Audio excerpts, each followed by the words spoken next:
반갑습니다. 김지영 목사입니다. 갈라디아서 6장 9절에 우리가 선을 행하되 낙심하지 말지니 포기하지 아니하면 때가 이름에 거두리라. 우리 렘넌트 사역하는 사람들에게 가장 필요한 구절이 아닐까 싶습니다. 나 개인의 연약함과 무능함, 그리고 환경의 어려움, 그리고 후대에게 내가 정말 잘 전달하고 있는가 하는 이런 스스로의 의문, 이런 것 때문에 우리는 힘들 때가 많고요. 낙심할 때도 있고요. 때로는 포기하고 싶을 때도 있습니다.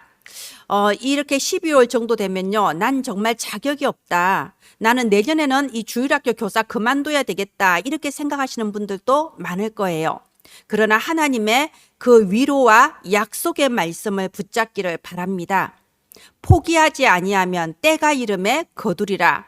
하나님께서 저와 여러분의 작은 헌신을 통하여서 정말 다윗 같은 렘넌트, 사무엘 같은 렘넌트 일으키실 줄 믿습니다. 기도합니다. 하나님 아버지 은혜를 감사합니다. 이 시간에도 전국과 세계 후대들에게 정확한 언약을 전달하고 있는 부모님, 교사님들에게 하나님이 주시는 보호자의 초월적인 능력이 임하여 주옵소서. 살아계신 주 예수님 이름으로 기도합니다. 아멘. 네, 지난주에 이어서 이번 주에는 12월 2과 왕 같은 제사장, 이 말씀을 함께 나누도록 하겠습니다. 먼저 12월의 서론이 뭔가요? 묵상 운동의 주역이었어요. 왜 우리가 묵상이라는 말을 할까요? 여러분, 우리 후대들은 우리가 상상하지 못할 정도로 많은 스트레스를 가지고 그리고 마음속에 방황하고 있을 경우가 많습니다. 저와 여러분은 믿음이 좋은 사람들이죠. 하나님 앞에서 이렇게 말하기는 부끄럽지만 어쨌든 저와 여러분은 사명이 있는 사람들입니다. 그러니까 후대에게 이 언약을 전달하고 있죠. 그런데 우리가 기르는 후대는 아직까지 이런 체험이 없어요. 그러니까 믿음이나 사명이나 아직까지는요 그렇게 뚜렷하지가 않아요. 그런데 우리 후대들이 우리 선생님들을, 저와 여러분들을 이렇게 봤을 때는요, 아, 내가 무슨 말 해봤자 나를 이해 못하겠구나. 뭐 항상 뭐 너무너무 믿음이 흘러 넘쳐 보이고 나는 솔직히 마음속으로는 잘 안 믿어지는데, 이런 생각하고 있을 수도 있거든요. 그래서 여러분, 지식이 아니라 묵상이 되어져야 돼요. 우리 아이들에게 자 7망대, 7여정, 7안테나 이 외우는 지식이 아니에요. 우리 아이들이 포럼을 얼마나 잘하는데요. 들은 게 많잖아요. 그런데 묵상이라는 건 뭐냐? 마음에 생각하는 거예요. 믿음으로 생각하는 겁니다. 내게 일어나는 여러 가지 사건이나 여러 가지 환경에 대하여서 하나님의 말씀을 적용하여서 생각을 해보고 믿음으로 그 말씀을 딱 붙잡는 거, 이게 묵상이에요. 그래야 상처가 아니고 미리 응답이 무슨 말인지 압니다. 이 사무엘 선지자가 나는 왜 어린 나이에 엄마를 떠나서 이렇게 성전에 혼자 와 있어야 될까? 아, 엄마가 너무 보고 싶다. 상처받을 수도 있어요. 만약에 뭐 현대 이런 아동 심리학자가 보면요, 이 사무엘은 아동 학대를 당했다. 이렇게도 말할 수 있는 거 아닙니까? 그런데 사무엘은 상처가 아니고요, 미리 응답으로 붙잡아졌습니다. 왜요? 하나님께서 나를 부르셨고 하나님께서 나를 통하여 이 이스라엘의 언약을 이렇게 공고하게 세우려고 나를 택하셨다. 여기에 대한 언약이 확실했거든요. 묵상이 되어졌거든요.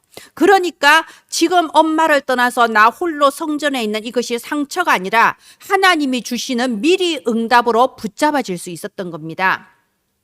우리 후대들에게 하나님의 말씀이 그냥 외우는 지식이 아니라 정말 믿음으로 딱 붙잡아지고 내 주변의 모든 환경과 문제에 대하여 하나님의 말씀으로 딱 적용해서 생각이 되어지고 믿음으로 기도가 될 수 있다면요, 아무것도 상처가 되지 않습니다.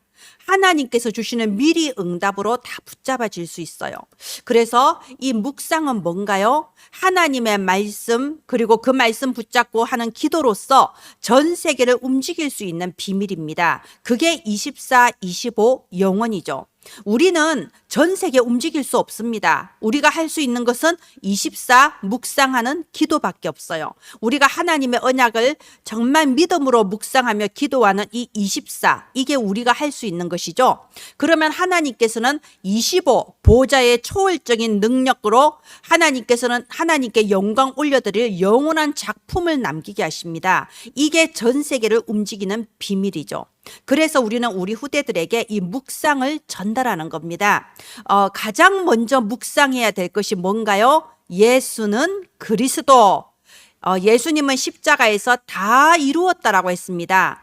예수 그리스도란 말은요, 끝났다는 말입니다. 과거의 모든 상처 끝, 가문을 타고 내려오는 영적 문제 끝, 이 끝이 바로 예수 그리스도예요.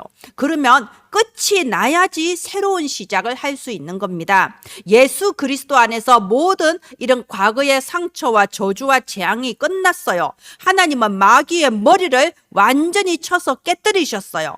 거기에서 새로운 시작이 되는데 어떻게 새로운 시작이 됩니까? 내가 누구냐? 7망대. 나는 어떠한 길을 걸어갈 것이냐? 7여정. 전도 선교 운동의 안테나가 무엇이냐? 7안테나. 그래서 묵상하는 겁니다. 우리가 지난주에는요, 이 7망대를 가지고 묵상했습니다. 여러분, 한 주는 7망대, 한 주는 7여정, 한 주는 7안테나, 이렇게 하나하나 여러분, 전달을 해주시는데, 먼저 여러분이 이 말씀이 내 것이 되어야 돼요. 이것을 내 것으로 소화가 되고 여러분이 실제로 아침에 호흡하면서 이렇게 기도가 되어져야 됩니다. 그럴 때 가르치는 자가 아니라 증인으로 서게 되고요. 정말 여러분을 통하여 이 사무엘이 다윗을 세운 것처럼 이런 후대들이 일어나게 될 줄 믿습니다. 이번 주에는 7여정을 전달하도록 하겠습니다. 7여정은 우리 렘넌트들이 가는 곳마다 그곳에 하나님의 나라가 성취되는 것입니다. 자, 성삼위 하나님이 인도하시는 그 길을 걸어가는 겁니다. 억지로 할 필요 없고요. 서두를 필요 없습니다. 우리가 예배의 날마다 예배에 승리하고 이 강단을 통하여 나오는 말씀의 흐름을 따라가다 보면요. 어느새 내가 성삼위 하나님께서 인도하시는 그 세계복음화의 길을 걸어가게 됩니다. 그래서 10가지 비밀, 10가지 비밀은요, 지금 내가 아무리 어려운 환경 속에 있다 하여도 그곳에는 하나님이 숨겨놓으신 축복이 있습니다. 그거 찾는 게 10가지 비밀이에요. 첫 번째, 영적 자립. 자립이라는 건요, 다른 사람을 원망하거나 핑계대지 않는다는 겁니다. 내가 하나님 앞에 영적으로 딱 서면 돼요. 그리고 눈에 보이는 것을 넘어서서 영적인 사실을 보는 겁니다. 내 생각을 가지고 판단하면요, 응답이 안 온 것 같고 뭐 다 이게 막 힘든 것 같고 이렇게 착각해요. 아니요, 역발상. 내 생각이 아니라 하나님의 그 생각을 알아야 됩니다. 하나님은 때로 전혀 반대쪽의 응답을 준비해 놓으셨거든요. 그래서 역발상, 시너지. 내가 문제라고 생각되는 것이 오히려 시너지 효과를 발휘해서요, 하나님의 더 큰 응답으로 바뀔 수 있습니다. 위기가 아니고 기회입니다. 우리는 싸우지 않고도 이길 수 있는 무경쟁의 축복을 받았습니다. 하나님은 나에게 재창조의 능력으로 역사하셔서 이 시대를 살릴 서밋으로 나를 세워나가십니다. 어려운 광야가 아니에요. 하나님의 능력을 체험하며 증거를 붙잡는 광야이고요. 우리는 하나님이 주시는 절대 여정을 걸어가고 있습니다. 이 10가지 비밀 속에서 현장에 숨겨놓은 축복과 응답을 찾는 겁니다. 10가지 발판은 뭔가요? 10가지 발판은요, 우리는 항상 사람 중심으로 생각하고 나 중심으로 생각을 해요. 그게 아닙니다. 하나님 중심으로 생각하는 거. 그게 10가지 발판입니다. 하나님의 절대 주권 속에 모든 것이 움직여집니다. 하나님의 최고의 방법은 예수 그리스도입니다. 그리스도 생명 가진 자가 그리스도 이름으로 기도할 때에 그 주신 언약의 말씀대로 구원의 역사를 이루어 나가시는 겁니다. 하나님의 능력, 성령의 역사입니다. 우리는 이 성령의 역사가 최고의 능력입니다. 그리고 하나님의 보증, 하나님은 확실한 보증으로 말씀, 성경을 우리에게 주셨습니다. 하나님의 참된 성전은 어디인가요? 예수 생명 가진 나 예수 그리스도를 영접한 여러분이 바로 하나님의 성전입니다. 내가 있는 현장에 하나님의 계획이 있습니다. 내가 왜 이 가정과 가문에 태어났나요? 이 가정과 가문 살리라고. 내가 왜 이 학교를 다니나요? 나를 통하여 이 학교 놓고 기도하라고. 그래서 우리는 내가 있는 곳이 하나님이 나를 파송하신 선교지예요. 하나님의 계획입니다. 그리고 하나님은 생사하복을 다 통치하고 다스리시며 한 번 죽는 것은 하나님의 섭리예요. 그런데 죽은 뒤에는 하나님의 심판이 있고요. 이 복음 전하는 자에게는 냉수 한 그릇도 잃지 않는 하나님의 상급을 약속하셨습니다. 자, 그 다음에 5가지 확신. 아까 말씀드린 것처럼 언제나 나 중심으로, 사람 중심으로 생각하면요, 모든 게 원망이고 불평이고 상처예요. 그게 아닙니다. 5가지 구원받은 자의 확신, 구원의 확신, 응답의 확신, 사죄의 확신, 승리의 확신, 인도의 확신을 가지는 겁니다. 그리고 내가 있는 현장에는요, 눈에 보이지 않는 영적 흐름이라는 게 있어요. 왜 저 사람은 저런 행동을 할까요? 왜 나는 저런 이상한 친구를 만났을까요? 왜 우리 선생님은 그럴까요? 먼저 흐름을 바꿔야 됩니다. 흐름을 바꾸기 위해서는요, 하나님의 이 뜻, 높이와 깊이와 넓이를 보며 내 윗사람과 아랫사람과 옆사람의 사정을 보며 그 사람을 볼 때 눈에 보이는 지금 모습이 아니라 그 사람의 과거와 현재와 미래까지 볼 수 있는 이런 9가지 흐름을 보는 눈이 열려야 돼요. 그랬을 때 흐름의 근원을 바꿀 수 있습니다. 하나님 나에게 흐름의 근원을 바꿀 수 있도록 9가지 흐름을 보는 눈을 열어주옵소서 이렇게 기도하는 거죠. 그리고 62가지 삶에는 21가지 전도자의 삶, 그리고 5가지 기도, 7가지 서밋의 길, 9가지 흐름, 20가지 성경적인 전도 전략이 다 포함이 되어 있는데요. 이 62가지의 삶은 우리 랩런트들이 평생을 두고 그 삶의 세팅이 되어지는 겁니다. 그래서 미리 보고 가는 여정이고 또 확인하는 여정이기도 합니다. 그리고 마지막으로 내가 있는 모든 현장이 캠프의 현장이에요. 내 가정이 예수 그리스도 복음 전하는 캠프하는 현장이고요. 내 학교가 그리스도 복음 전할 수 있는 캠프하는 현장이에요. 아무 것에도 상처받을 필요 없습니다. 아무 것에도 낙심할 필요 없습니다. 모든 것은 캠프입니다. 그래서 내가 있는 현장, 내가 가는 곳마다 하나님의 나라가 성취되는 이 7대 여정의 길을 하나님께서는 걸어가게 하시는 거예요. 그래서 이거 붙잡고 하나님 내가 오늘 또 7대 여정의 길을 걸어가게 하옵소서 이렇게 묵상할 수 있도록 전달해 주시기를 바랍니다. 예, 이번 2과는요. 왕 같은 제사장입니다. 주제가 하나님의 위로와 약속이에요. 왜 하나님의 위로와 하나님의 약속이 필요할까요? 여러분 우리의 랩런트들은 우리가 상상하지 못할 스트레스와 그리고 이렇게 많은 의문점과 갈등을 가지고 있을 수도 있습니다. 교회에 와도 답을 얻을 수 없고 가정을 와도 답을 얻을 수 있고 없고 그저 그냥 게임이나 하자. 그냥 컴퓨터나 하자. 왜냐하면 그동안이라도 잠깐 잊어버리니까요. 그런데 잠깐이라도 이거 하면서 좀 잊어버리고 싶은데 또 이거 못하게 하잖아요. 하루에 1시간만 해. 뭐 이런 식으로 또 딱 막잖아요. 그러니까 더 힘든 거예요. 그래서 우리는 게임을 하고 무언가에 중독됨으로 해서 위로를 받는 존재가 아닙니다. 우리는 하나님의 말씀으로 참된 위로를 받고 하나님의 약속의 말씀을 굳게 붙잡고 그 말씀의 약속의 성취를 누릴 하나님 자녀들이에요. 자, 그래서 일대지 하나님의 위로와 약속. 하나님은 말씀하십니다. 너희들은 흩어진 나그네라고 합니다. 왜 흩어졌나요? 핍박을 받아서 흩어졌죠. 우리 이 사도행전 13장으로부터 사도행전 28장까지 보면요. 이 바울의 3차 선교 여행이 쫙 나와 있잖아요. 복음 가진 바울 선교팀이 가는 곳마다 어떠한 제자들이 일어나며 어떠한 역사가 일어났는가 사도행전 13장부터 쫙 나와 있죠. 그런데 그 이전에 먼저 핍박이 있었습니다. 이 초대교회가 마가다락방에 모여서 3천 제자 5천 제자 일어나고 이럴 때는 좋았는데요. 스데반 집사가 돌에 맞아 순교당하는 그 사건 이후에 이 초대교회가 산산이 흩어져 버렸습니다. 예루살렘에서 쫓겨나서 온 사방 이방으로 흩어져 버렸어요. 핍박을 받은 거죠. 너무나도 힘든 나그네 길이었어요. 그런데 이거는 사람의 눈입니다. 이렇게 흩어진 자들을 보고 디아스포라를 했다, 흩어졌다라고 하는데요.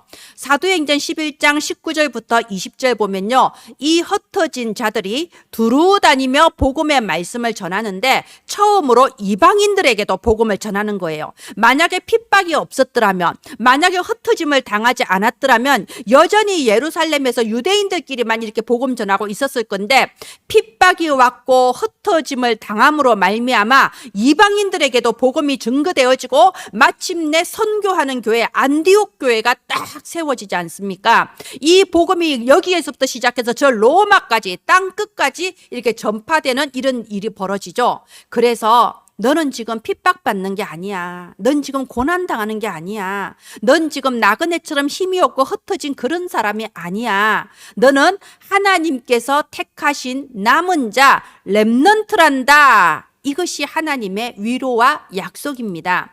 우리 로마서 9장 27절에 보면요, 이런 말씀이 있습니다. 이스라엘의 아브라함의 자손이 바다의 모래처럼 많을지라도 남은 자만 구원을 받으리라.